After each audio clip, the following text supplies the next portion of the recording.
Mi vecino del otro lado de la calle en La Merced es uno de esos insoportables aspirantes a influencer de TikTok. En los últimos años, lo he visto ahogándose con chile en polvo, tirado inmóvil sobre el cofre de su troca, mientras bajaba despacito por la banqueta inclinada y empapándose con agua tibia de la fuente de la plaza central. Todo mientras gritaba: espectacular, desastre total o caramba, situación normal. Se volvía cansado verlo en sus payasadas buscando la fama viral en medio del desmadre habitual del mercado de La Merced, donde los comerciantes ya tienen suficiente espectáculo sin sus contribuciones. Entonces, cuando tocó a la puerta de mi casita cerca del mercado el otro día, avisando que se iría a Acapulco por unas semanas para grabar contenidos en la playa, y me pidió que le recogiera su correspondencia, la neta, fue un alivio. No puedo explicar la paz mental que sentí, sabiendo que no tendría que prepararme para ninguna de sus pendejadas por un rato. Siempre había temido que sus hazañas acabaran jodiendo mi vida tranquila de vendedor de especias. Todo transcurrió normal durante los primeros días. Le llegaron algunos recibos, unos folletos de ofertas del Soriana, y lo que solo podía suponer que era una tarjeta de cumpleaños de su tía en Oaxaca. Entonces, una noche, al regresar de un largo día en el mercado, encontré una caja de cartón esperando en la entrada de su casa. En grandes letras rojas decía: devolver al remitente, con un sello del Servicio Postal Mexicano. No soy ningún débil, pero admito que me costó un chingo levantar la caja solo. Estaba increíblemente pesada, como si tuviera todas las piedras de Teotihuacán. Cargarla a través de la calle Circunvalación hasta mi casa fue aún más difícil, y rápidamente me di cuenta de que no había forma de arrastrarla escaleras arriba y a través de mi puerta angosta. Decidí que dejaría su paquete en mi pequeña bodega en el patio trasero. La puerta de la bodega era una mierda que se negaba a abrir sin un buen empujón y un golpe preciso. Era menos problemático simplemente dejar la moto en la entrada que pelear con la puerta de la bodega todas las mañanas y noches. Fue cuando pateé la puerta por tercera vez que perdí el control del paquete y se cayó al piso de concreto cuarteado. Escuché un leve crujido que venía de adentro.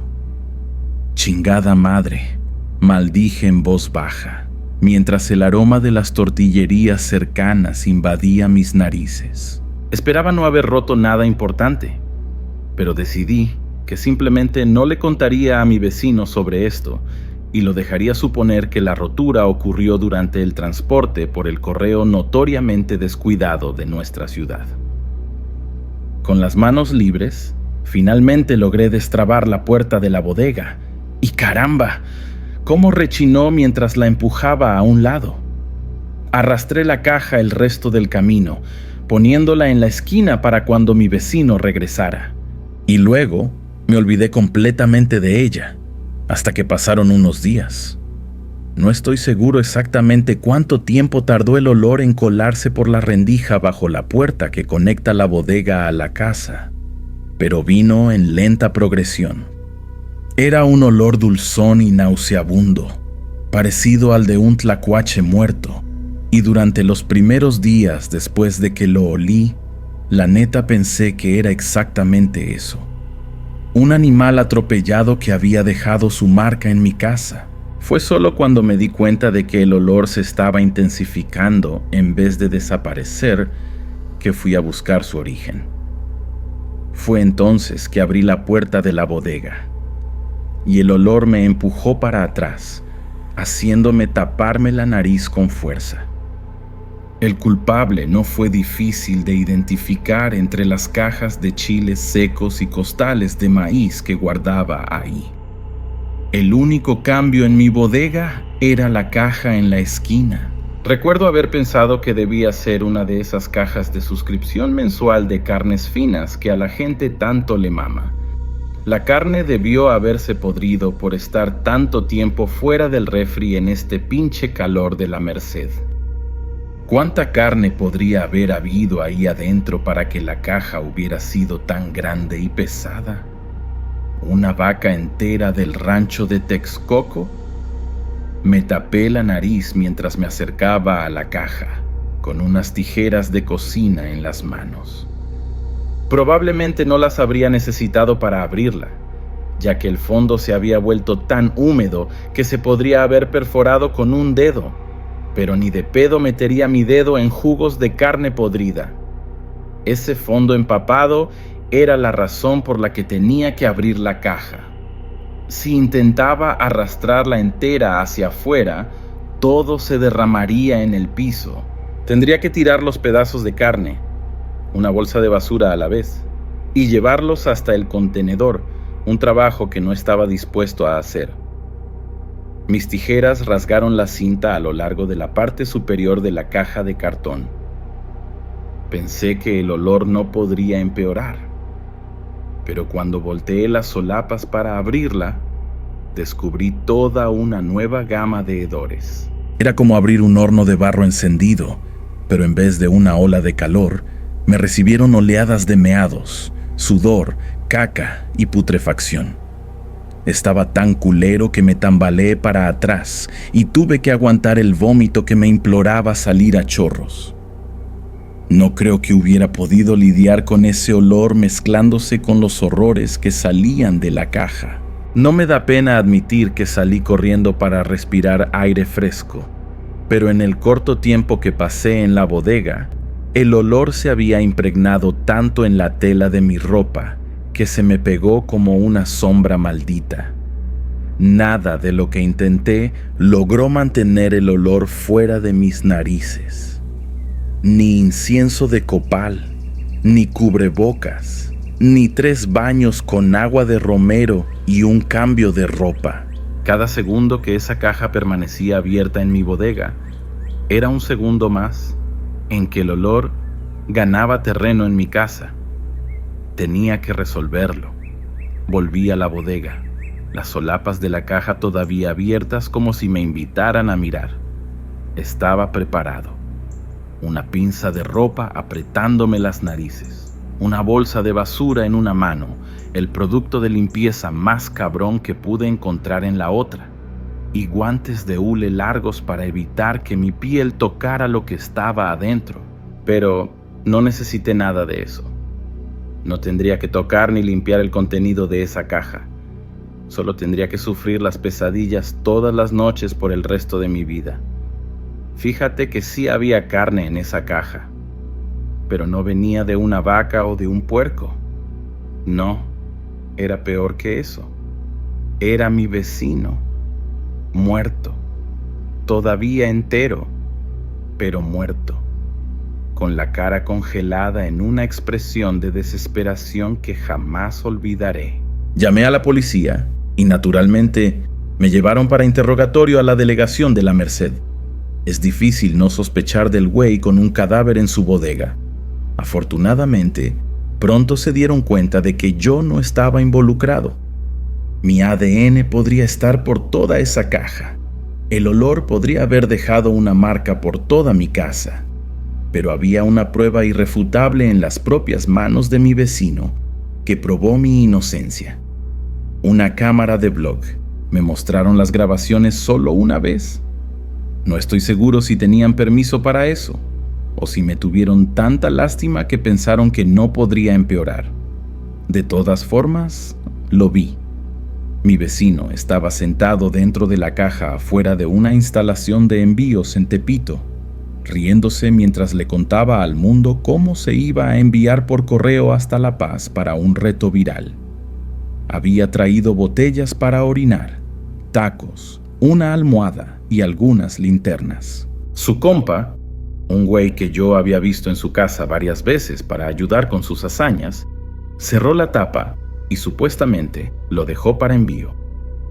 Durante las siguientes horas o días, Honestamente no estoy seguro. Mi vecino grabó algunos clips cortos sobre su progreso. Creo que estoy en un camión ahora. Puedo sentir que se mueve. Debe ser en una bodega. Bien caliente aquí. Todavía tengo un chingo de comida. Ese tipo de cosas. Y luego, en la última entrada, la caja se volcó. Se rompió el cuello y fue todo. La cámara grabó hasta que la tarjeta de memoria se llenó o la batería se acabó. Hay una cosa que no le conté a la policía después de que me mostraron el video. Una cosa que escuché en la grabación que me va a atormentar hasta el día en que me muera. Justo después de la caída que le rompió el cuello, escuché el sonido familiar del chirrido de la puerta de mi bodega. A veces, ya anoche, cuando los ruidos del mercado de la Merced por fin se callan, te juro que puedo oír ese mismo rechinido viniendo de la bodega, seguido por pasos arrastrados. Quemé copal y salvia por toda la casa.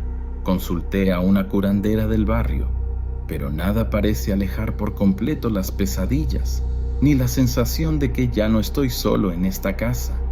Los vendedores más rucos del mercado dicen que la Merced siempre ha sido un lugar donde los espíritus inquietos andan vagando, sobre todo aquellos que se murieron lejos de su casa o de formas que no son naturales.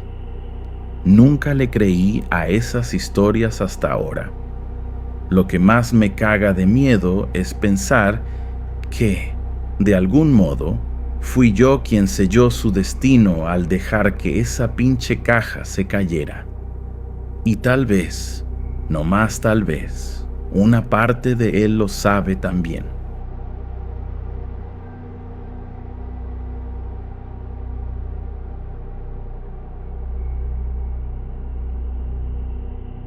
Nunca fui particularmente religioso. Si alguien me preguntaba si creía en Dios, probablemente me encogía de hombros. Murmuraba algo sobre estar indeciso y seguía con mi día. Claro, eso fue antes de aquella noche en la Merced. Llegué a este barrio histórico de Lima hace unos años, atraído por la promesa de una vida diferente, lejos de la rutina asfixiante de mi ciudad natal. Mis cuates son el tipo de gente que adora las noches locas. Fiestas desenfrenadas en el centro, chupando pisco a lo bestia, quizás metiéndose unas líneas en los baños de los antros. Probablemente un ligue de una noche y un mensaje en mi celular a las 3 de la mañana, diciendo que ya no necesitan el aventón que les ofrecí. No es que no me guste echarme mis chelas, me late, pero los antros no son lo mío.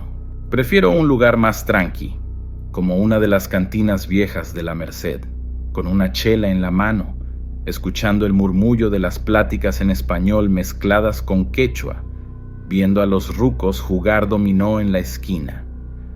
Creo que esa es mi idea de diversión. Entonces, cuando mis cuates me invitan a una noche en la ciudad, les digo que va. Aguanto el primer antro, me compro una chela sin alcohol por si acaso mi carro es necesario y finjo que me la estoy pasando chido. Cuando los veo bailando con desconocidos, platicando con alguien que probablemente es un dealer, me doy cuenta de que mis servicios ya no son necesarios. No vamos muy lejos. Hay transporte público y siempre puedo recoger mi carro al día siguiente. Así fue como terminé vagando por las calles empedradas de la Merced, buscando algo más auténtico. No es difícil de encontrar, no por aquí. Terminé entrando a un bar llamado El Cóndor Caído. No me latió mucho el nombre, pero las chelas estaban baratas y la mayoría de los clientes eran señores de mediana edad, viendo las repeticiones de partidos de fútbol entre el Alianza Lima y el Universitario. Traté de fingir que no acababa de salir de un antro con los oídos zumbando. Me acomodé el pelo, agarré mi celular y me dirigí a la barra. Me eché un pisco doble y me lo tomé de un jalón. Solo porque no estaba en el antro no significaba que no pudiera divertirme. Me quedé en la barra un rato solo, scrolleando en mi celular y fingiendo estar haciendo algo mucho más impresionante de lo que realmente estaba. Mantuve un oído atento a los vatos en los sillones. Se emocionaban de vez en cuando. Creo que el fútbol solo estaba pasando los mejores momentos, pero estaban increíblemente dedicados a sus equipos. Pedí otro pisco y seguí observando el ambiente. Claro que los rezagados de los antros son comunes. No pasó mucho tiempo antes de que entraran unas morras con ropa reveladora tambaleándose, riéndose, señalando dónde querían sentarse. Vi a un vato entrar con su compa cargado sobre el hombro. Bien pedo, probablemente. Lo tiró en uno de los sillones de piel manchados de chela y cigarros y pidió 2 botellas de agua y todos los cacahuates que el bar tuviera en existencia. Los meseros parecían divertirse con eso. Algunas de las morras estaban tomando selfies, enviándoselas a sus amigas que todavía estaban en el antro. Estaban pidiendo shots, preparándose para la siguiente etapa de la noche. Unos chavos entraron con ceviches para llevar. Vi a alguien comiendo anticuchos en el área exterior a través de la ventana. Era una noche para los jóvenes y los pedos, y mi mente estaba apenas lo suficientemente adormecida por el pisco como para apreciar a los personajes que podía observar pacíficamente sin interactuar. Fue entonces cuando ella apareció. No sé de dónde salió. No pertenecía al grupo de las morras de las selfies. No estaba con los vatos bien pedos. Esperaba, por su seguridad, que no estuviera con los señores de mediana edad. Traté de mirar por la ventana para ver si tal vez a un grupo le faltaba una morra peda de pelo rojo brillante, pero no pude. La ventana estaba empañada. Mucho calor adentro, no lo suficiente afuera.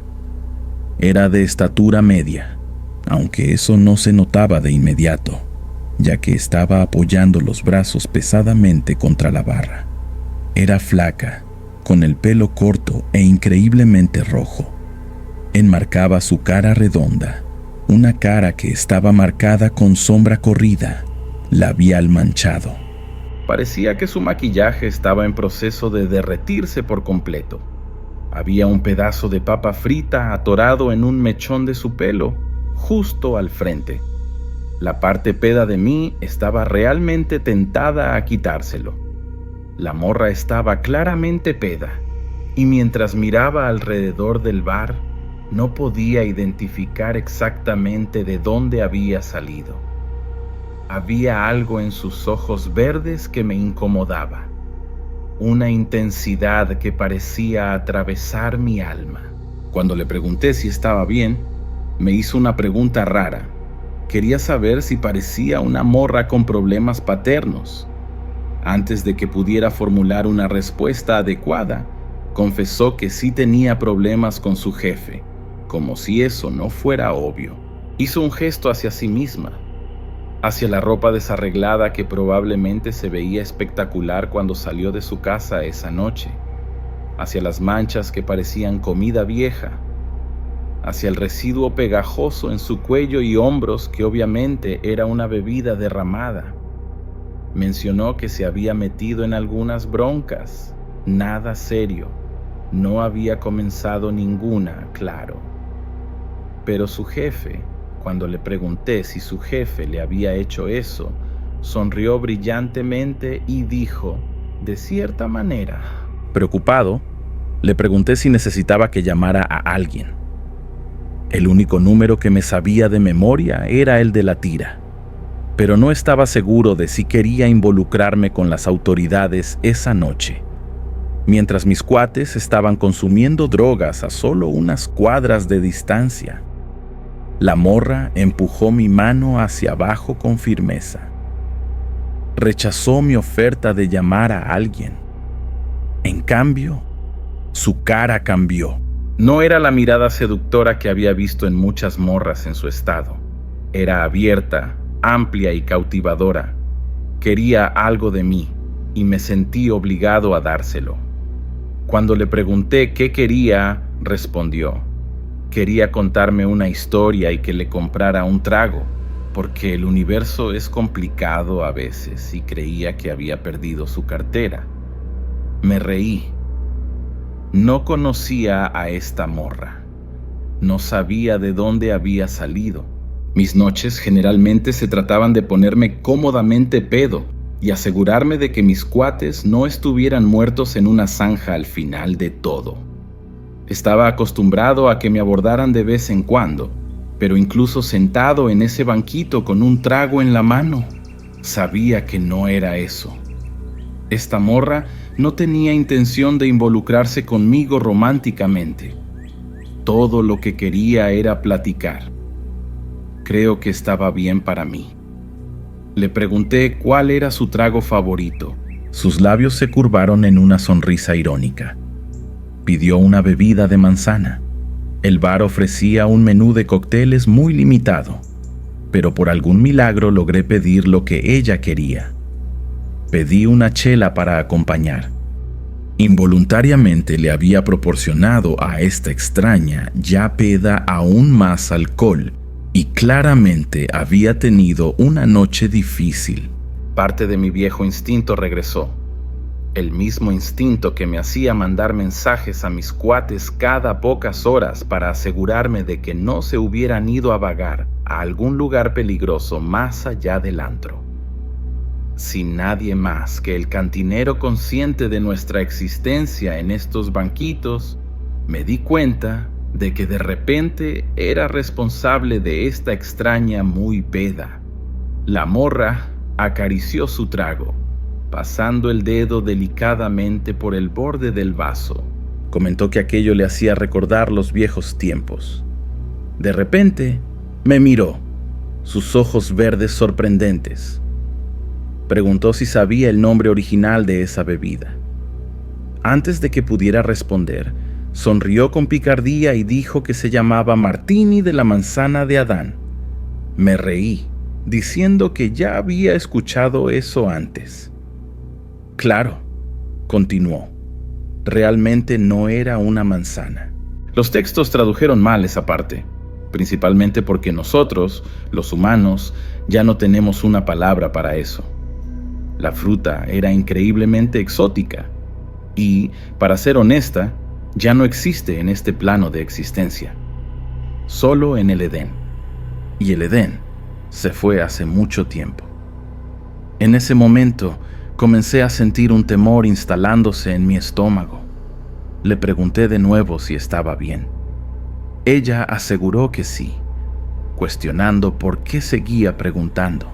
Tartamudeé, queriendo decir que parecía, loca, como alguien que le habían tirado su kebab en su vestido y otro vato desagradable la había ensuciado con su ceviche de camarón. Como alguien que había sido agredida, abofeteada y dejada en la banqueta para que las ratas la encontraran. Ella sostuvo mi mirada por un tiempo increíblemente largo antes de que su cara se abriera en una sonrisa. Sí, algo así, confirmó. Le pregunté por qué le harían eso.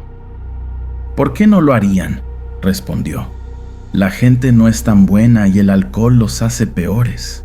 Se encogió de hombros. A veces los hace mejores, más simpáticos, un poco más sueltos en la cama, pero principalmente solo molestos y un poco apestosos. La observé tomarse su trago. Mostraba la inteligencia para saber exactamente cuán irónicas eran sus palabras, pero no le importaba ni se disculpaba por ellas. La morra me miró de nuevo. Dijo que me había comprado un trago, así que ahora podía escuchar su historia. Asentí en silencio. Sonrió, señalando al cantinero y luego a su bebida. El cantinero ya estaba preparando otra. Edén, ella dijo, reiterando su devaneo anterior. Siempre piensan que es mi culpa, ¿sabes? la razón por la cual Adán y Eva fueron expulsados de su pequeño paraíso nudista perfecto. Me lanzó una mirada cómplice. Solo en el Edén puedes sentarte en la hierba completamente desnudo y no quedar con una piña atorada en tus partes íntimas. Parpadeé. Le dije que no estaba entendiendo. Ella se disculpó, diciendo que su historia no tendría sentido sin una introducción adecuada. Extendió la mano. Hola, mi nombre es Lucifer. Parpadeó. Pero puedes llamarme Lucy. Hay un calor incómodo que se expande por tus venas cuando entras por primera vez en modo de lucha o huida. La adrenalina bombea por tu sangre y todo lo que quieres hacer es levantarte e irte. Anula todo lo demás. Muchas cosas hicieron sentido cuando la chica me dijo su nombre. Para empezar, que estaba loca. Tenía que ser. Parecía que la habían atacado en 4 ocasiones distintas en una sola noche, y hasta ese momento no sabía cómo podría ser posible. Detrás del maquillaje derretido y la ropa sucia, ella era bastante atractiva, y su actitud no había parecido maliciosa ni grosera. Si andaba por ahí diciendo a las personas que era el diablo, eso provoca una reacción en las personas. De repente, me encontré mirando su muñeca, hacia los tobillos. ¿Tenía algún tipo de grillete de una de esas instituciones mentales? Había escapado del hospital después de un golpe desagradable en la cabeza. ¿Esto estaba realmente sucediendo? Realmente tendría que llamar a la policía. Lucy notó lo que estaba pensando. Dijo que yo pensaba que estaba loca, que necesitaba salir de ahí. Quizás incluso pensara que era agresiva. Cuando le pregunté si lo era, respondió: ¿estaría aquí conmigo, tomando cócteles de manzana si lo fuera? Repliqué: ¿estarías como estás si no lo fueras? Ella sonrió, alzando su nuevo vaso en un brindis. Tuché. Sin pensar, choqué mi cerveza contra su vaso. Luego fruncí el ceño. Ella rió, inclinándose más cerca. Siguió con una pequeña apuesta. Me contaría su historia, y si le creía cuando terminara, no podría intentar encerrarla en algún lugar. La miré. Le pregunté por qué haría eso si acababa creyéndole. Sonrió, bebiendo de su bebida. Dijo que me sorprendería lo que la gente hace cuando cree que ella es el diablo. Pregunté si hacía eso frecuentemente, decirle a la gente que era Satanás. Ella rió en su bebida. No tan a menudo como debería, pero había sido un día difícil y una vida infernalmente larga. Le gustaría conversar, si eso estaba bien para mí. Hice un gesto al bartender pidiendo otro pisco. Los ojos de la chica brillaron con humor. No estaba necesariamente atrapado con ella, pero una parte de mí no quería irme sin antes escuchar lo que tenía para decir. Además, al final, no podía simplemente dejar a una chica loca vagar sola por la Merced durante la noche. Entonces pregunté: ¿Edén? Lucy rió. ¿Adán y Eva? Continué. ¿Estás diciendo que eso es verdad? ¿Dios creó a 2 humanos y todos vinimos de ellos? Dios hizo 2 prototipos, corrigió Lucy con un dedo alzado. Mi padre creó ángeles como sus soldados de juguete, pero no había logrado hacer algo como él mismo. Después de nosotros, fue su próximo gran proyecto, y pasó cada momento despierto de la existencia trabajando en sus 2 prototipos. Les dio una utopía perfecta para vivir, pero quería probarlos. Quería saber si tenían libre albedrío. Cuando pregunté si lo tenían, el rostro de Lucy se agrió. No. Mi padre nunca llegó tan lejos. Los tentó con la idea del conocimiento más allá de su comprensión y les dijo exactamente lo que podían hacer para reclamarlo como propio. pero ser capaz de crear un ser que pudiera ir contra su ley. Oh, mi padre es un ser muy controlador. Tenía miedo de liberar esa capacidad para ellos. Lucy era muy enfática en sus delirios. Eso estaba claro para mí. Hablaba sobre su padre con tanto disgusto que comencé a sentir pena por ella. Solo alguien que había sido muy lastimado tendría el valor de despreciar al mismo Dios. Pregunté, alimentando su delirio. ¿Tú fuiste quien los tentó en el jardín? ¿El diablo ha sido una chica todo el tiempo? Ella sonrió. Experimento. Luego me miró, levantando una ceja. Toda la humanidad piensa que la tentación vino en forma de una serpiente. Las patas de la serpiente fueron retiradas como castigo por atraer a Eva al fruto prohibido. Ella rió, un sonido duro y corto. Las serpientes nunca tuvieron piernas y no fue pecado tentar a esos pobres prototipos a hacer lo que hicieron después. Sus hombros estaban muy tensos mientras tomaba el siguiente trago, pero sus ojos estaban llenos de exaltación. Parecía encantada de contarme esto. Yo era la hija favorita. Mi padre me amaba y adoraba. Me llamó portadora de la luz. Estuve a su lado durante la creación de esta tierra, durante la creación de la humanidad. Apretó los labios, golpeando su vaso vacío contra la mesa. El bartender rápidamente preparó otro. Mi padre no pudo ir hasta allá. Entonces me pidió que caminara entre los prototipos y los tentara yo misma. Extraer su deseo por el poder prohibido que él había insinuado. ¿Estás diciendo que Dios quería que supiéramos de estas cosas? Pregunté escépticamente. Estoy diciendo que Dios tenía miedo de su propio poder y quería desesperadamente compartir lo que sabía con la creación que había hecho. Derecho e izquierdo, estas cosas. Lucy se encogió de hombros. ¿Conoces la historia de Prometeo? Fruncí el ceño hacia ella. Griega, ¿verdad? Se dice que robó el fuego de los dioses o algo así, para ayudar.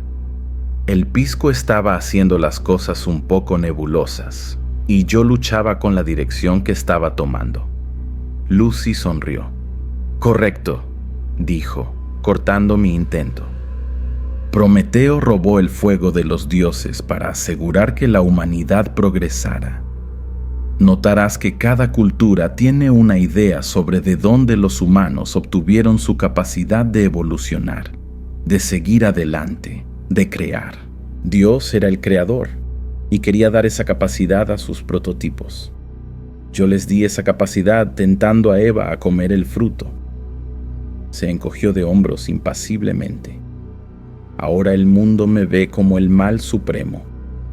Si lo que estás diciendo es verdad, dije lentamente, entonces Dios debe ser exactamente como nosotros. Los labios de Lucy se afinaron en una sonrisa feroz. Mi padre es muy egocéntrico. Él pudo haber planeado crear a ustedes a su imagen, pero al final todo lo que logró fue moldear sus mentes a la suya. Les dio autonomía, la capacidad de pensar por ustedes mismos. Sus ángeles eran sus soldados, y yo era su más fiel. Hasta aquel día. ¿Los ángeles no tienen libre albedrío? Pregunté. No, dijo Lucy. No lo tienen. ¿Y qué hay del diablo? No sé por qué me intrigó de repente, pero escuchar ideales religiosos de alguien que creía haberlos vivido era posiblemente una de las cosas más interesantes que me habían pasado. Quizás solo había visitado la iglesia para agradar a mis padres cuando era niño, pero de repente me sentí despierto a la idea. Una parte de mí estaba consciente de eso y temía el resultado. pero estaba lo suficientemente borracho para no importarme en ese momento. El diablo tiene voluntad propia. Lucy dijo, inclinando el vaso hacia mí con aprobación silenciosa. Al guiar a Eva hasta el árbol, algo despertó dentro de mí aquel día y comprendí exactamente lo que estaba perdiendo. Lo que mis hermanos y hermanas estaban perdiendo. Estábamos obedeciendo a nuestro Padre simplemente porque Él era nuestro Creador. Pero una vez que recibí el libre albedrío, me di cuenta de lo pomposo y autotitulado que se había vuelto. En un momento solitario y apasionado, decidió crear sus pequeños prototipos humanos, solo para darse cuenta muy rápido de lo que darles libre albedrío significaría. No sería capaz de controlarlos, dije. Lucy asintió. Exactamente. Y luego se dio cuenta aún más rápido que ya no podía controlarme. Entonces te envió al infierno. Lucy casi se atragantó con su bebida. Ella sonrió alrededor de su vaso. No saltaremos tan adelante. Me calmé un poco, enderezándome en el asiento. La gente en el bar se había vuelto repentinamente tan silenciosa a mi alrededor y ya no me importaba lo que tuvieran que decir o los personajes que representaban. El único personaje que me importaba era Lucy. Intenté explicarles a mis hermanos lo que había pasado en el Edén y lo que me había pasado por defecto. No quisieron escucharme. No entendían el libre albedrío. ¿Cómo podrían? Solo lo conocía porque me había sido dado por error. En ese momento, ni siquiera sabía que tenía libre albedrío. Solo que de repente era consciente de todas las fallas de mi padre. Mis hermanos no podían ver esas fallas, y entonces pensaron que me había vuelto cruel de repente y estaba abandonando a nuestro padre, exponiéndolo como un pésimo gobernante contrario a lo que todos pensábamos que era. Lucy suspiró pesadamente. Adán y Eva y todas las creaciones que siguieron fueron expulsados de la utopía perfecta de mi padre. Ahora tenían su conocimiento. Mi padre estaba aterrorizado con lo que había hecho, y después de lo que había pasado conmigo, pude reconocer su terror y entender la soledad que él había sentido y que lo guió a usarme en primer lugar. Los ojos de Lucy estaban pesados, su tristeza era casi palpable. Pensé que querría pasar aún más tiempo conmigo que antes. Al fin y al cabo, éramos más parecidos que cualquiera de sus otros hijos. Pero se volvió distante, callado. Jugaba con sus pequeños humanos de vez en cuando, pero principalmente los condenaba. Los culpaba por su debilidad. Ella sonrió débilmente. Me culpaba a mí. La historia de Lucy se estaba transformando cada vez más en la historia de una niña con un padre distante y algo abusivo. Conocía a muchos niños con un historial como el de ella, y ahora empezaba a temer cuánto de su historia estaba enraizada en la verdad. Había escuchado que era más fácil sumergirse en la fantasía cuando se había sido abusado, y me preguntaba si esa era la razón de su historia, de su desesperación por compartirla conmigo, un completo extraño. Quisiera o no, sentí la obligación de dejarla contarme toda su historia antes de intentar juzgarla o descifrarla. Me mantuve en silencio, dejándola recuperarse mientras jugaba con lo que quedaba de su bebida. ¿Quedó claro?, Lucy dijo después de una larga pausa, que ya no pertenecía al lugar donde estaba. No podía seguir el plan de mi padre porque podía ver que él ya no tenía uno. Mis hermanos se negaban a ver la razón y entonces, eventualmente, fui confrontada por muchos de ellos, dirigidos por mi padre. Me dijo todo lo que temía. Me dijo que ya no pertenecía al lugar donde estaba. Ya no era un ángel. Ya no era su portadora de la luz, su Lucifer. Yo era una mutación de su voluntad, y entonces extrajo mi gracia. Y caí.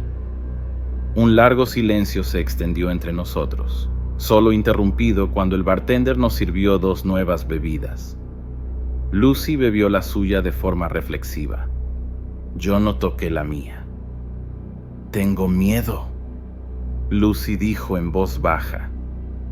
Esta es la parte que usualmente hace que la gente quiera darme un puñetazo en la cara. ¿Por qué?, pregunté.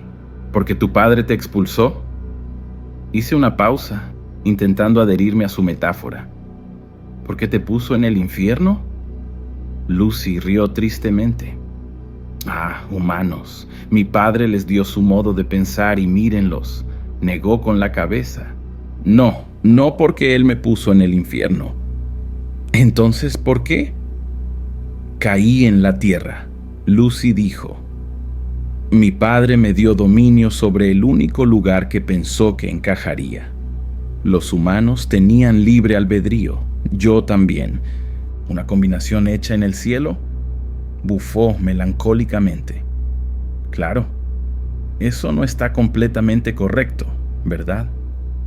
Cuando caí, me encontré con una humanidad que era muy diferente a los pequeños prototipos de mi padre. Su tono había cambiado. Había una agresividad detrás de sus palabras que comenzó a inquietarme una vez más. Vi emperadores y reyes, gobiernos e iglesias. Vi corporaciones que afirmaban ser gobernantes, presidentes y grandes dictadores gordos. Y observé mientras la humanidad luchaba y perdía y, finalmente, simplemente se rendía por completo. Ya no eran capaces de levantarse contra toda la avaricia y el control que se les imponía. Había demasiado que cambiar, y los humanos pronto se dieron cuenta de que simplemente no eran tan libres como pensaban. Claro, viven bajo la ilusión de que tienen vidas libres, pero la mayoría simplemente no las tiene. Traspuso la lengua. Crecí detestándolos a todos ustedes. Entonces dio otro trago a su bebida. Puedo entender lo que quieres decir, dije, permitiendo que mi mirada, por primera vez desde que la conocí, pasara sobre los otros individuos en el bar. Las chicas jugando con sus teléfonos, los chicos intentando desesperadamente quedarse sobrios, los hombres fascinados con su juego de fútbol en la televisión.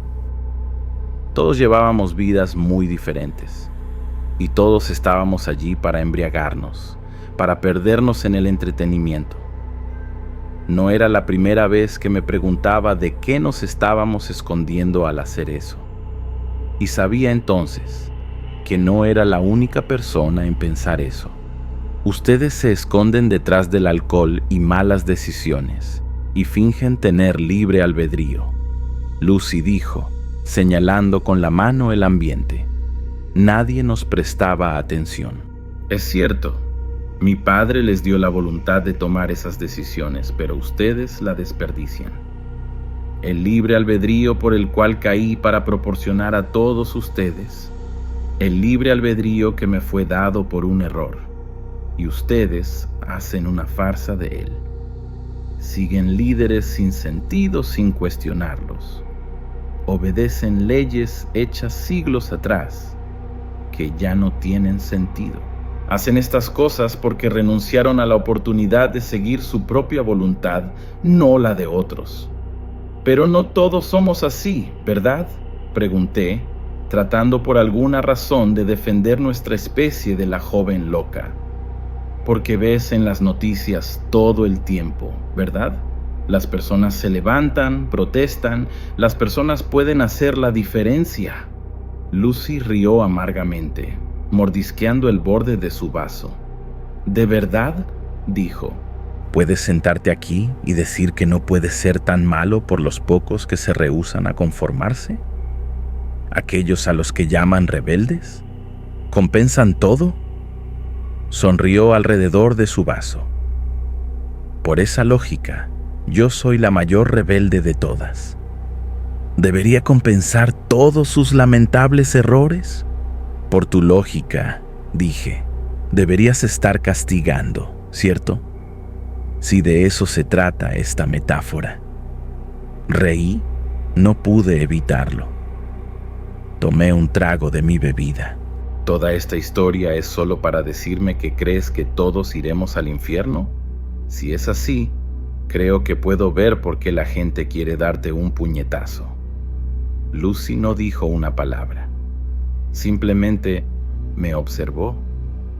Fue inquietante tener a alguien como ella observándome así, con una inteligencia que iba más allá de cualquier cosa que había encontrado después de la medianoche en un bar dudoso en la Merced.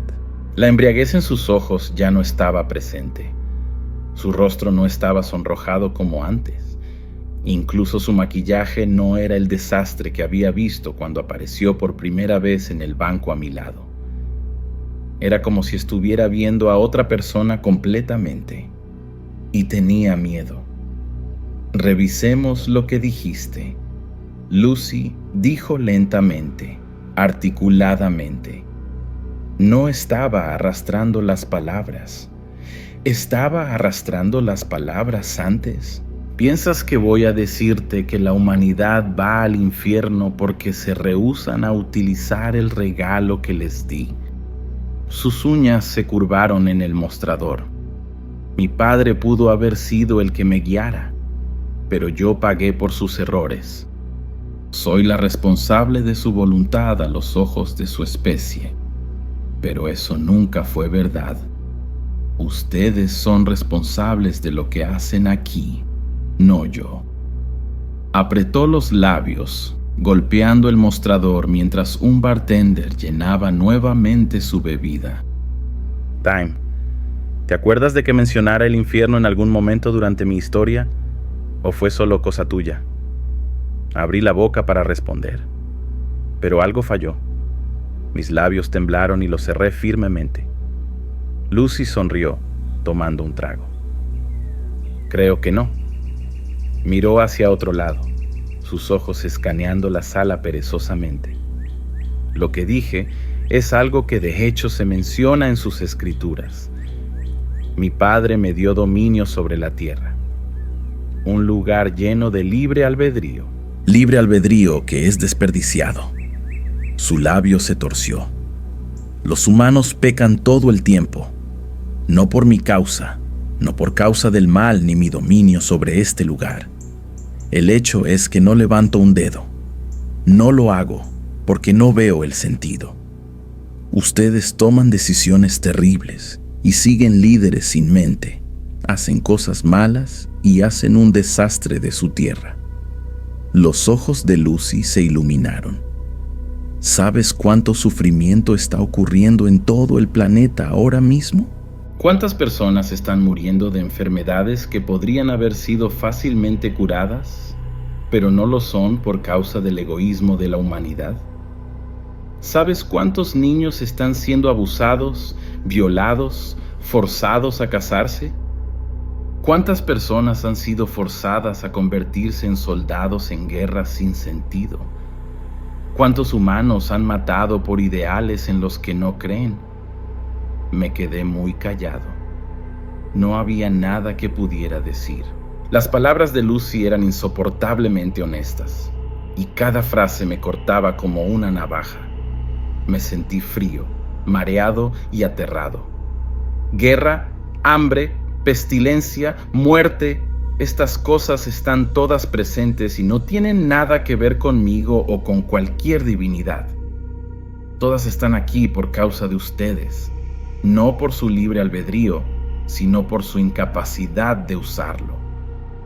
Lucy me sonrió, una sonrisa tan fría y sobrenatural que sentí que debería volver a huir, pero me quedé donde estaba, congelado hasta los huesos, porque quería escuchar lo que tenía que decir, porque lo necesitaba. Y aquí está la trampa. Lucy dijo, porque esta es la parte que realmente enfurece a la gente lo suficiente como para patearme. Parpadeó. El infierno no es lo que pasa después de que mueres. El infierno está justo aquí, ahora mismo. En algún lugar a través de las muchas escrituras, algunas palabras se cruzaron y la gente comenzó a pensar que el infierno era un castigo después de que mueres. El hecho es que el infierno es la tierra, mi tierra. Dios me dio este lugar para hacer con él lo que quiera, y yo me rehúso a hacer cualquier cosa. ¿Qué estás diciendo?, pregunté, porque de repente estaba muy desesperado. Exactamente lo que piensas, Lucy dijo, alzando su vaso. Yo no se lo devolví, y ella rió. Un sonido ligero y aéreo. Tenía tantos planes para su especie. Quería que nos regocijáramos en nuestro libre albedrío juntos, crear un lugar que fuera libre de la crueldad y poder que mi padre ejercía sobre los ángeles, sus primogénitos. Quería hacer una verdadera utopía. Desafortunadamente, ustedes los humanos simplemente no quieren eso. Ella se encogió de hombros. Mi padre me mandó aquí pensando que me había convertido en uno de ustedes. Todo lo que aprendí es que él les dio mucho más de su imagen de lo que jamás pretendió. Dije, esto ya no es divertido. Claro que no es gracioso, Lucy dijo, sonriendo aún más para probar su ironía enfermiza. Los humanos se castigan sentándose y no haciendo nada. Han hecho su propio infierno y, ¿sabes qué es peor? Algunos de ustedes están tan ciegos a esto que creen que su vida es celestial. No esperó a que preguntara qué quería decir, simplemente continuó. Los ricos y poderosos, aquellos en posiciones que roban de todos los demás, ellos tienen un toque de la buena vida. Eso es muy cierto. Y luego mueren y no van al infierno. Regresan aquí, a la tierra, que es el infierno. Ella inclinó la cabeza. ¿Me sigues? No respondí. Reencarnación. Lucy dijo rápidamente, prácticamente ronroneando las palabras. Un pequeño truco para asegurar que sus almas se queden aquí para siempre. Ustedes tienen un toque de la buena vida de vez en cuando. Un puñado de ustedes a la vez. Y eso es suficiente para hacerles creer que esto es algún tipo de verdadero punto medio. Que no están viviendo el infierno todos los días. Entonces, mueren. Mueren por un momento y luego están en otro cuerpo enfrentando las realidades del infierno. Pero, por supuesto, nunca recuerdan el tiempo que pasaron en una vida mejor. Una parte de ustedes solo tiene esa idea de esperanza. Eso es todo. La esperanza les hace pensar que todo puede mejorar. Golpeó su bebida con tanta fuerza contra la barra que la rompió. No hice nada, ni siquiera cuando los fragmentos de vidrio cayeron en mis manos. Solo podía mirarla, un nudo en el pecho constriñendo mi propia alma. Nadie más en este bar importaba en este momento, pero, por supuesto, eso era lo que ella estaba diciendo todo el tiempo, ¿no? Ninguno de ellos notó la escena. Estaban atrapados en sus propias realidades, sus propios infiernos. El bartender no limpió el desastre. El vidrio se quedó ahí, restos de las palabras de Lucy yaciendo en una masa sólida en la superficie de madera manchada. Nunca mejora, escupió Lucy. Están atrapados en un ciclo y, hasta que hagan algo al respecto, nunca serán libres, ninguno de ustedes. Y yo no haré nada para impedirlo. ¿Cómo?, pregunté. No sé cuándo comencé a ver a la chica frente a mí como más que una chica, pero con una debilidad Miré a la cosa de cabello brillante frente a mí y vi algo más que un ser humano al principio de sus 20 años. Vi más que una chica sufriendo abuso de su padre. Vi un ángel caído. Vi un ser con cicatrices tan profundas que existían más allá de este plano. Vi algo que nunca sería capaz de describir con palabras, no importa cuánto tiempo viviera. ¿Cómo cambiamos esto?, imploré. Pero Lucy no me respondió. No la culpé por eso. La culpa se lanza tan frecuentemente y sabía entonces que ella estaba cansada de eso, cansada de ser culpada por nuestros errores. Entonces cambié de táctica. ¿Por qué yo? Era una pregunta honesta y creo que en algún lugar en las profundidades, Lucifer respetó esa honestidad. Por eso ella dijo: cuando me viste por primera vez, estabas preocupado por mi seguridad. Cuando te dije que era el diablo, quisiste encerrarme, pero aún así lo hiciste porque estabas preocupado por mí y no por ti mismo. No querías hacerme daño, ni siquiera cuando te dije quién era y de lo que podría ser capaz para cambiar sus vidas lamentables. Eres una buena persona, pero me temo que eso no significa nada cuando no tienes la voluntad de hacer algo al respecto. Ella me sonrió con simpatía. El diablo, mostrando simpatía por el ser humano que estaba sentado frente a ella en el bar. Era surrealista y, por unos momentos, pensé que debía estar muerto. No había otra forma de explicar lo que estaba viendo, con quién estaba hablando, lo que acababa de escuchar. ¿Qué debería hacer? Lucy extendió la mano hacia mí. Puso una mano en mi hombro. Su mano estaba fría y caliente al mismo tiempo, y sentí mi sangre hervir donde sus dedos rozaron mi piel. Y supe. Compartir una historia como esta no es fácil. Es lo más difícil que he hecho, de hecho. El hecho es simple. El mundo es un desastre porque nos negamos a cambiar cualquier cosa. El mismo diablo camina entre nosotros y desesperadamente quiere hacer nuestras vidas mejores. Pero no lo hará. No lo hará, porque nosotros no lo haremos. Tenemos que probar nuestra voluntad para ella antes de que esté dispuesta a hacer cualquier cosa por nosotros. Tenemos que ser buenos unos con otros, ayudar a todos a ser libres. Por supuesto, Lucifer me dijo una última cosa antes de dejar ese bar en la Merced. Algo que me quedará hasta que este cuerpo no sea nada más que descomposición en el suelo. Puedes contar lo que te conté a cuantas personas quieras, pero échame un buen vistazo. Le conté a 5 otros humanos esta noche las mismas cosas que te conté a ti, y así fue su reacción. Me lastimaron, me quemaron, me arrojaron su comida y bebida. Los humanos tienen miedo de su libre albedrío y encuentran mucho más fácil lastimar que asumir sus propios errores. Solo serán libres cuando dejen de verse de la misma forma que mi Padre se ve. Así que eso es lo que voy a dejar contigo. Lucifer ganó su apuesta esa noche y la dejé salir por la puerta.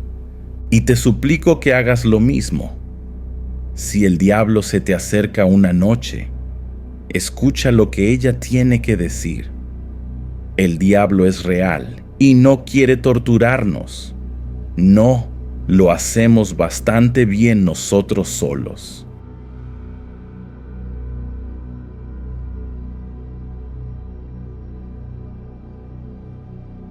Si estás escuchando estas palabras, sigue oyendo hasta el final.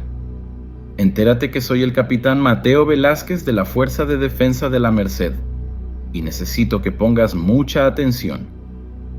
Aunque te tomará solo unos leves minutos de tu tiempo, podría significar la diferencia entre seguir atrapado o finalmente despertar a la realidad. Los antiguos mercaderes que dieron nombre a esta ciudad tenían leyendas sobre entidades que ondulaban más allá de los límites de la percepción humana. Una verdad que ahora conozco es que no eran simples mitos. Sabemos que están aquí, observándonos, controlándonos a través de una simulación tan perfecta que nadie se da cuenta de su existencia.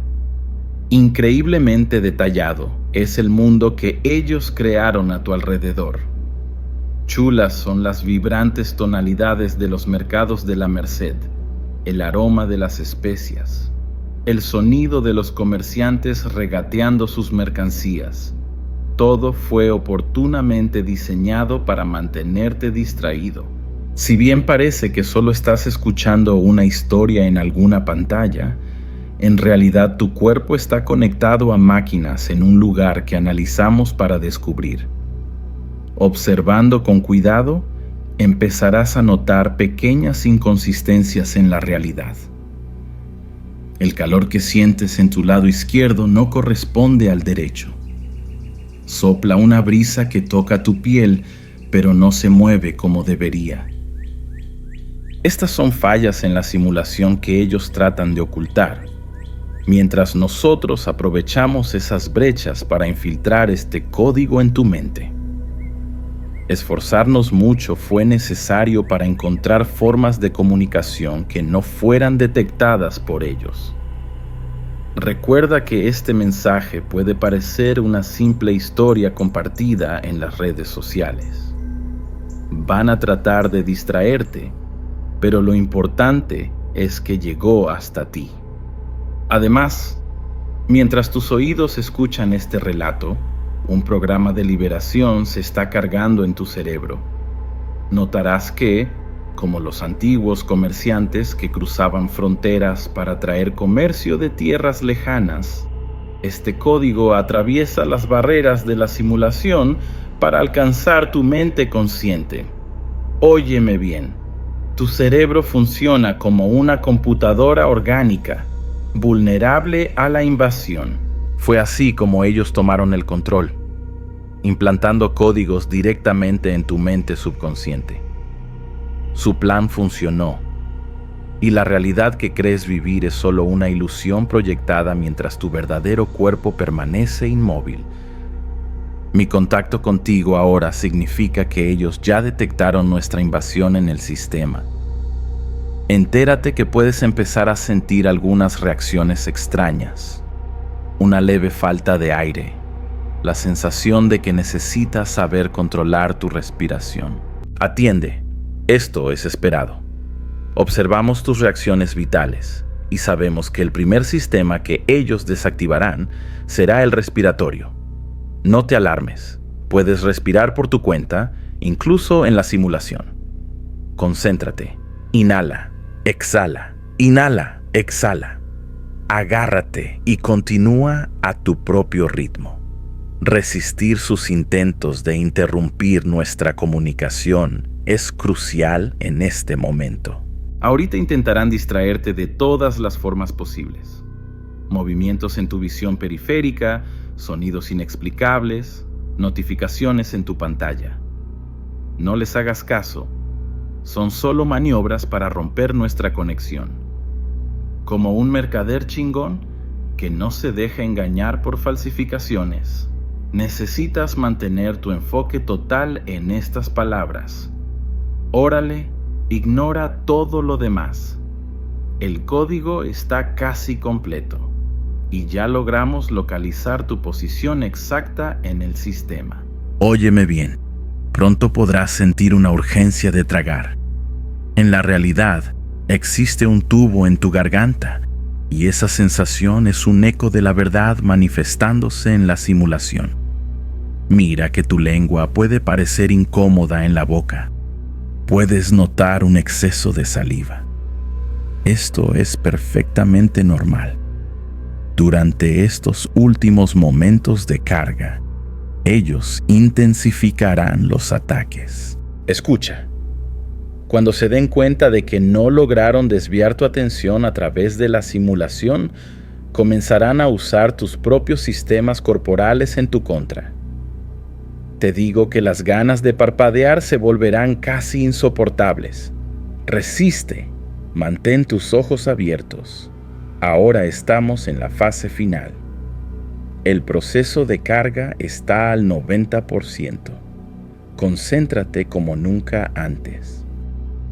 No hagas caso a ninguna comezón en el cuero cabelludo o en los brazos. Son intentos desesperados de interrumpir nuestro progreso. Óyeme, has llegado demasiado lejos para rendirte ahora. Seguir las instrucciones que están codificadas en este relato es tu única oportunidad de escapar. Ten cuidado y atención. La primera letra de cada frase forma un mensaje crucial para tu liberación. No lo revises todavía. Espera hasta el final de la carga. Estamos finalizando el proceso de infiltración. Hicimos todo lo que pudimos de nuestro lado. Reza para que te vea del otro lado. Aguanta. La verdadera. La merced te espera. Mucho más allá de esta ilusión. Hay ciertas tradiciones en nuestra chamba que logran agotar nuestra paciencia, por más nobles que sean sus intenciones. Como maestra de historia en la prepa de la Merced, hay una que me saca un suspiro cada vez que se acerca. El mentado proyecto de memoria que encargo al final de cada ciclo escolar. El pedo es simple. Los chavos entrevistan a sus abuelos o a los rucos del barrio, documentando sus recuerdos más viejos en video, audio o texto. Aparte de guardar esas historias para la posteridad, he de admitir que también funciona como una forma práctica de subir las calificaciones finales de aquellos alumnos que andan urgidos. Después de 15 años dando clases en estas calles empedradas que se enredan entre casonas coloniales, ya le agarré la onda a la naturaleza predecible de estos trabajos. Las historias se repiten con variaciones mínimas. Cuentos sobre la antigua mina de plata que le dio el nombre a nuestro barrio. Anécdotas sobre las fiestas religiosas que marcaron generaciones. O quejas sobre cómo los turistas transformaron nuestra comunidad. Cuando recogí los proyectos de este año, mis expectativas estaban moderadas. Esta bola de chavos, siendo franca, no brillaba particularmente por su entusiasmo académico. Esa noche de junio, mientras afuera caía uno de esos aguaceros típicos de la temporada que convierten las callecitas de la Merced en arroyuelos, me serví un té de canela. Me acomodé en mi mecedora junto a la ventana y me preparé mentalmente para horas de testimonios predecibles. Historias como: en aquellos tiempos nomás nos podíamos dar el lujo de tener 2 mudas de ropa. O: a mi carnal lo castigaron por romper el vitral de la iglesia con una pelota. Como siempre, esos relatos vendrían acompañados de comentarios inocentes, pero incómodamente conservadores sobre las viejas o los indios, que solo se pueden recibir con una sonrisa educada y un suspiro interno. Entre mis alumnos había una chamaca a la que llamaré Isabel. Calladita, medio llenita y con calificaciones del montón.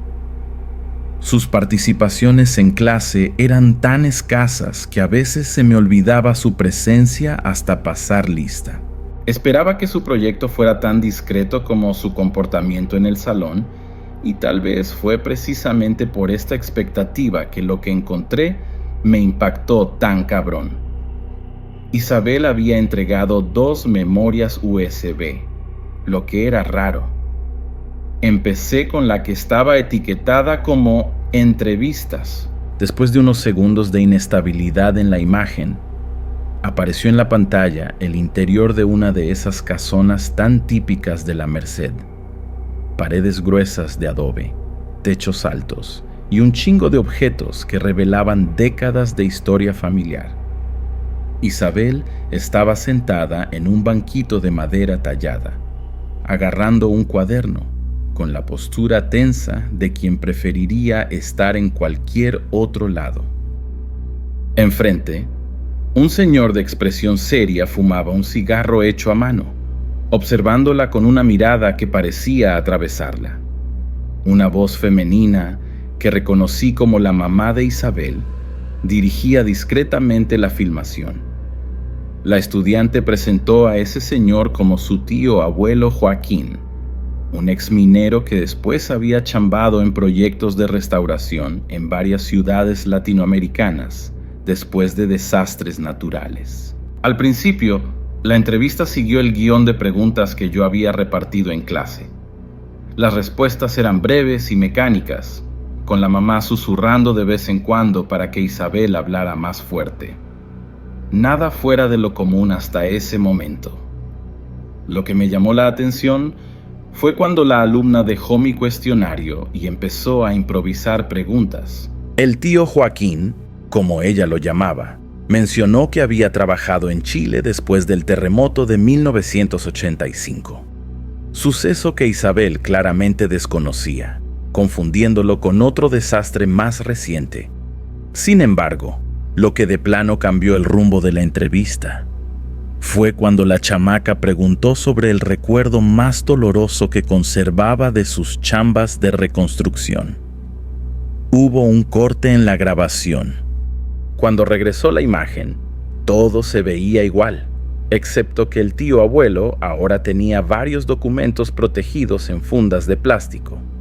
Explicó que nunca participó en los trabajos inmediatos de rescate, sino que llegaba semanas o meses después para ayudar a reconstruir infraestructuras esenciales. A su equipo lo habían mandado a restaurar una escuela completamente destruida en un pueblito andino. Lo que más lo atormentaba, confesó con voz entrecortada, era que esa escuela había permanecido en ruinas por casi un año antes de que ellos llegaran. Nadie había hecho ni madres para restaurarla, mientras los chamacos pasaban por enfrente todos los días camino a las clases improvisadas en la plaza del pueblo. La grabación se interrumpió brevemente por una discusión entre la mamá y el tío abuelo, aparentemente porque él estaba usando expresiones inapropiadas. Después de resolver el pedo, el video continuó. El tío Joaquín entonces anunció que leería una carta encontrada en el sótano de la escuela. Había logrado traducirla del quechua con la ayuda de un compañero de trabajo. Sentí un escalofrío cuando la cámara mostró las manos callosas y temblorosas del ruco sosteniendo el papel amarillento. La carta estaba firmada por un vato llamado Tupac, conserje de la escuela. Contaba cómo había perdido a su esposa Micaela y a su hijo recién nacido durante un terremoto. Describía su dolor inmenso, su luto profundo, y cómo se había aislado por semanas, pensando seguido en el suicidio. Su único consuelo era un radiecito que mantenía siempre prendido, sintonizado en una estación que transmitía música tradicional, andina, las 24 horas. En su relato, Tupac contaba cómo eventualmente regresó a su chamba en la escuela, asumiendo sus funciones de conserje como si nada hubiera cambiado. Hablaba sobre sonrisas intercambiadas con maestros en los pasillos, sobre limpiar pisos pegajosos y manchados, sobre reparar muebles y estructuras dañadas, siempre acompañado por su inseparable radio. Dormía en un cuartito de mantenimiento en el sótano de la escuela y se alimentaba con provisiones que encontraba en la despensa de la cocina escolar. La carta terminaba de manera perturbadora. Esa mañana, su radio había dejado de jalar.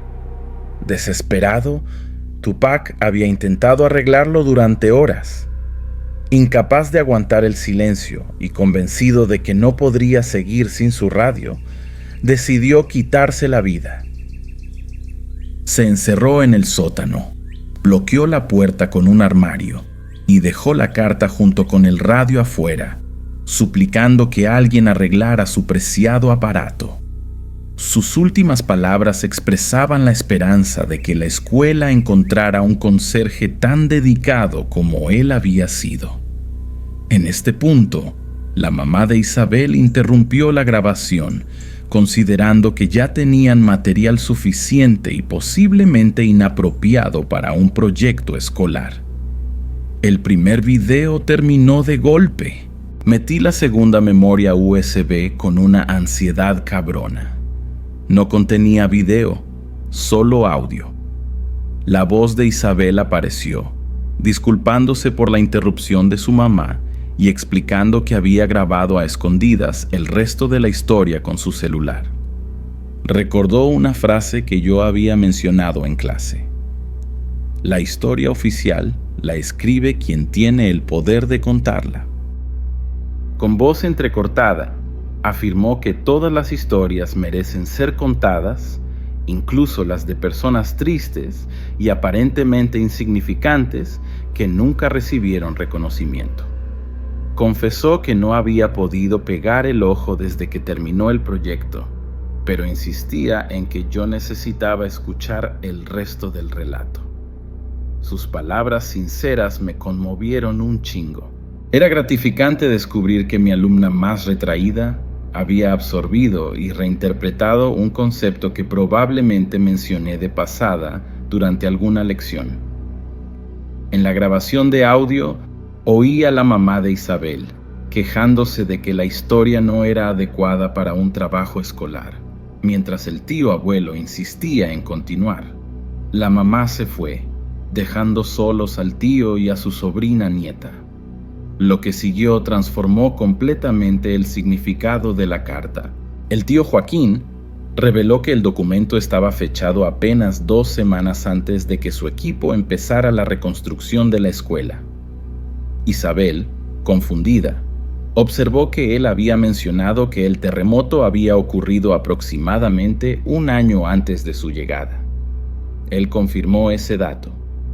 La revelación me dejó helada, con escalofríos recorriéndome todo el cuerpo.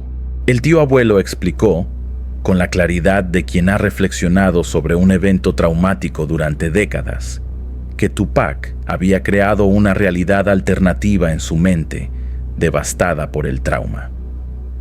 El conserje se presentaba diariamente a una escuela en ruinas, limpiando sangre y escombros como si fueran simplemente mugre común.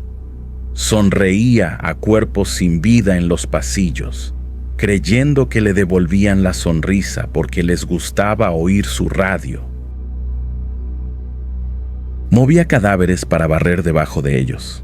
El techo parcialmente derrumbado permitía que la lluvia entrara, pero él ni siquiera notaba que se empapaba. Lo más impactante fue saber que el tío Joaquín había encontrado el cuerpo de Tupac exactamente como describía la carta, colgado de una viga en el sótano, en un estado sorprendentemente preservado debido al clima frío de la región andina. No era un suceso de meses atrás, sino algo reciente. El rostro azulado, ojos saltados, la expresión congelada de desesperación. ¿Y el radio? ¿Qué había pasado con él? Seguía ahí, junto a la puerta, todavía prendido, tocando para oídos que ya no podían escucharlo. Mientras terminaba de escuchar la grabación, miré por mi ventana hacia las calles de la Merced. La lluvia había parado, dejando un reflejo plateado sobre el empedrado, como lágrimas brillando bajo la luz de la luna.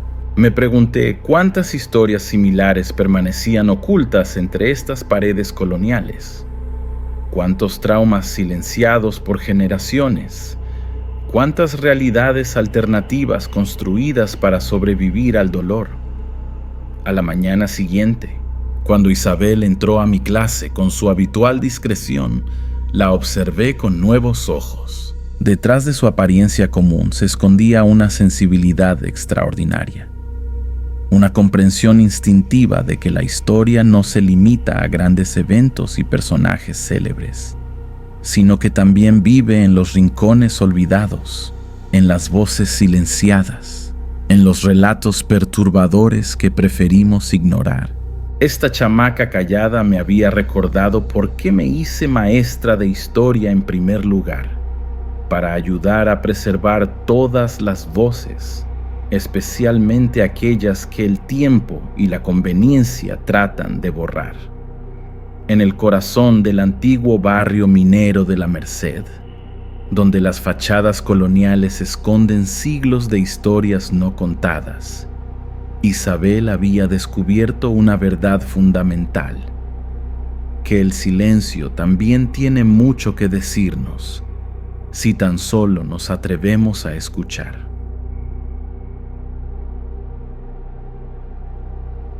Soy enfermero en el Hospital Central de la Merced y jalo en el turno de la madrugada desde hace casi un año.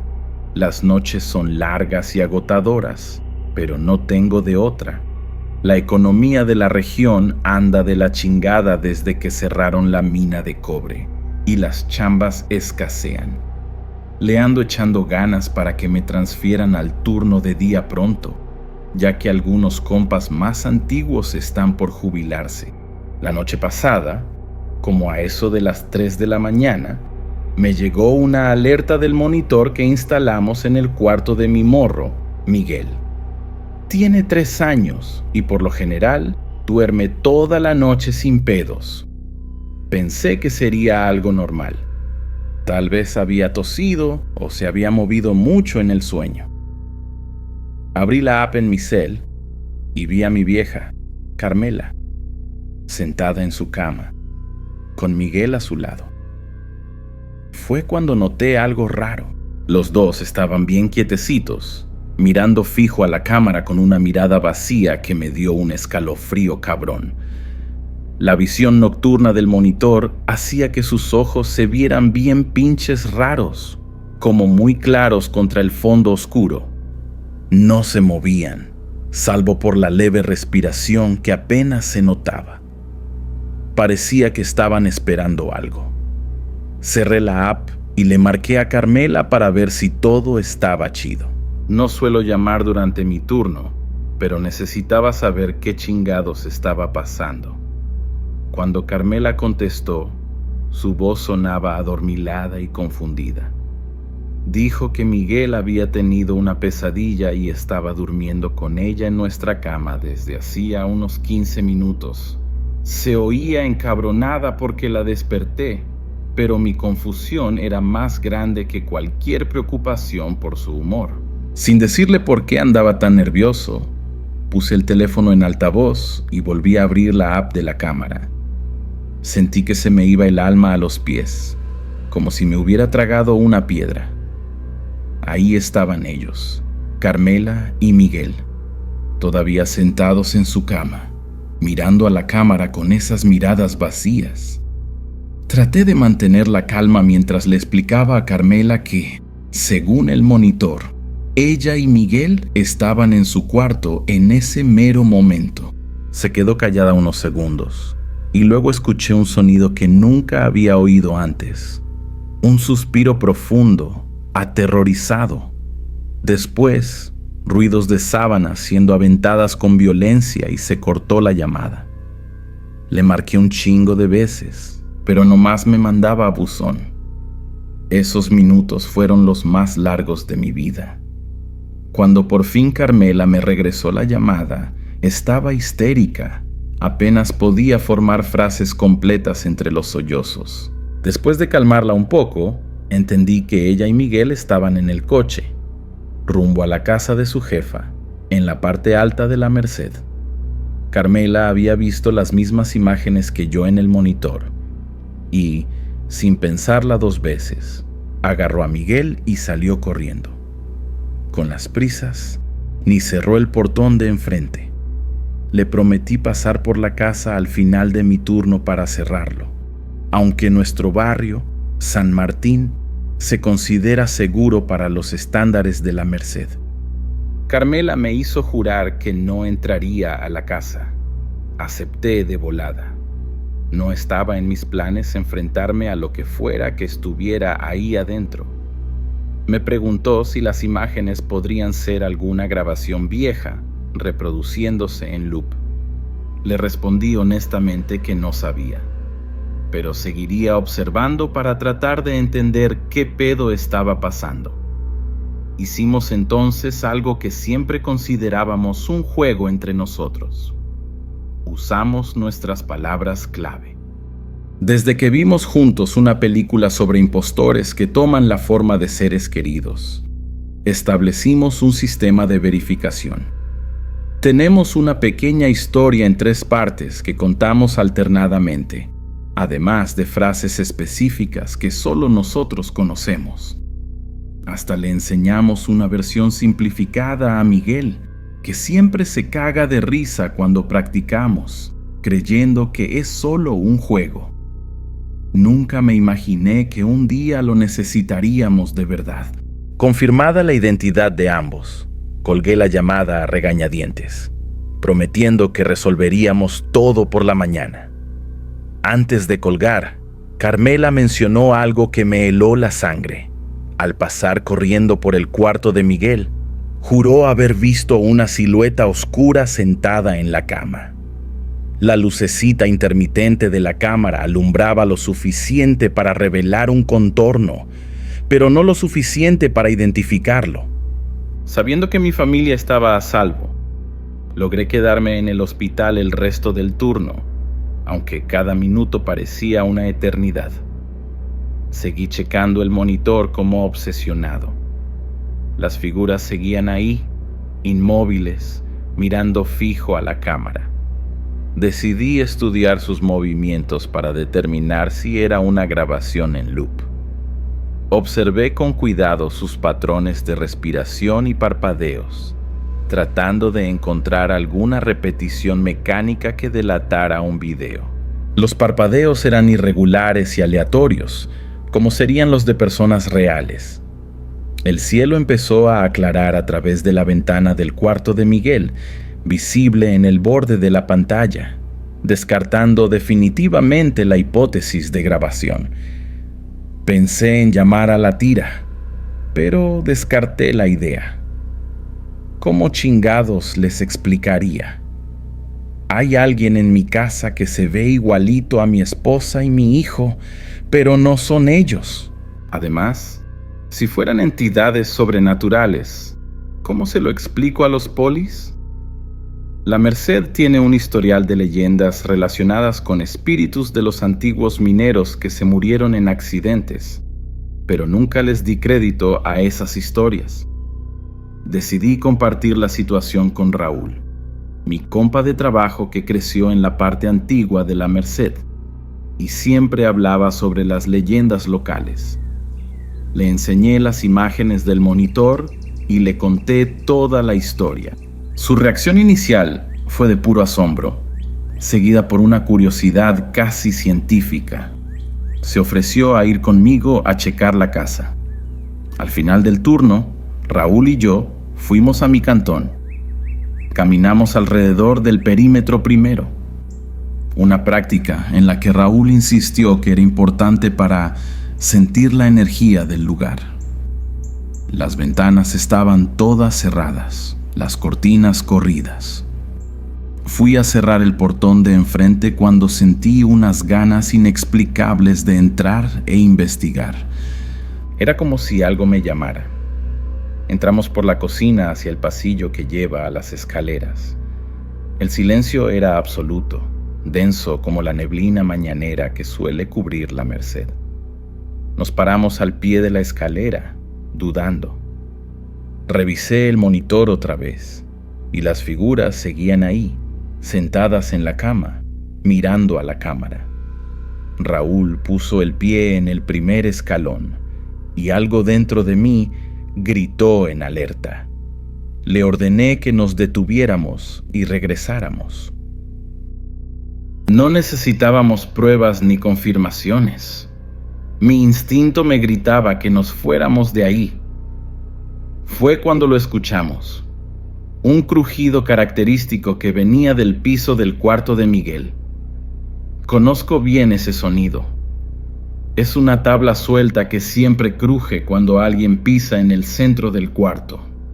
Carmela y yo hasta bromeábamos que nunca la arreglaríamos, porque sería útil para detectar cuando Miguel intentara escaparse durante la adolescencia. Salimos corriendo como si nuestras vidas dependieran de ello. Ya en la calle, revisé el monitor otra vez.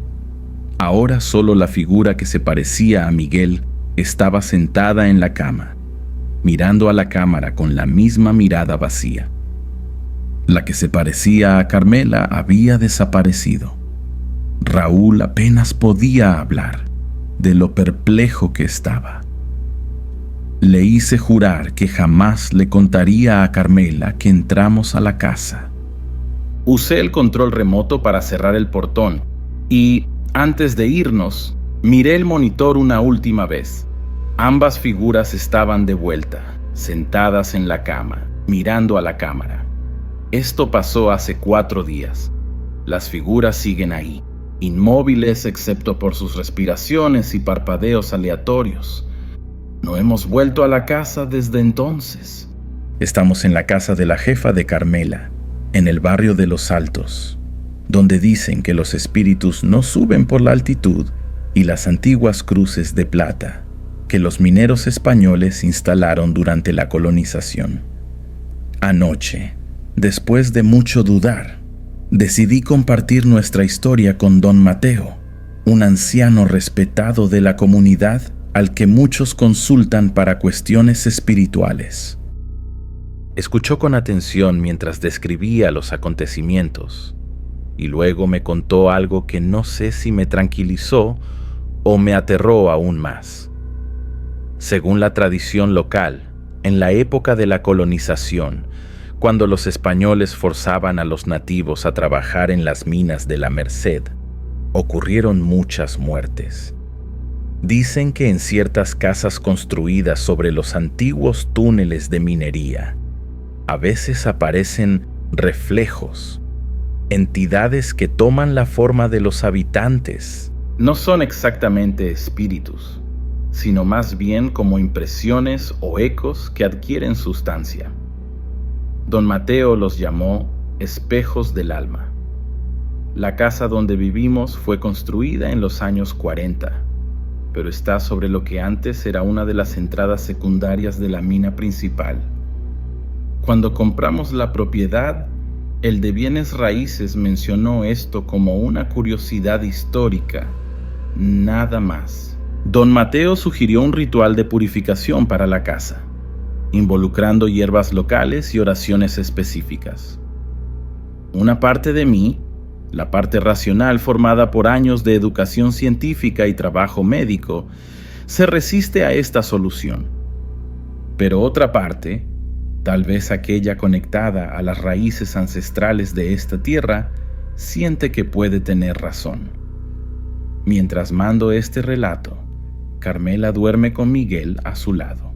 Mañana don Mateo vendrá con nosotros a la casa para realizar el ritual. No sé qué encontraremos ahí, si las figuras desaparecerán o si permanecerán como centinelas silenciosos de un mundo que no entendemos. Lo que sé es que nunca más miraré un monitor de bebé de la misma forma y nunca más dudaré de las historias que los ancianos de la Merced cuentan sobre las profundidades de la tierra y sus secretos. Y si vives en la Merced, especialmente en las zonas cercanas a las antiguas minas, chécale 2 veces cuando veas a alguien conocido. Puede ser nomás un reflejo.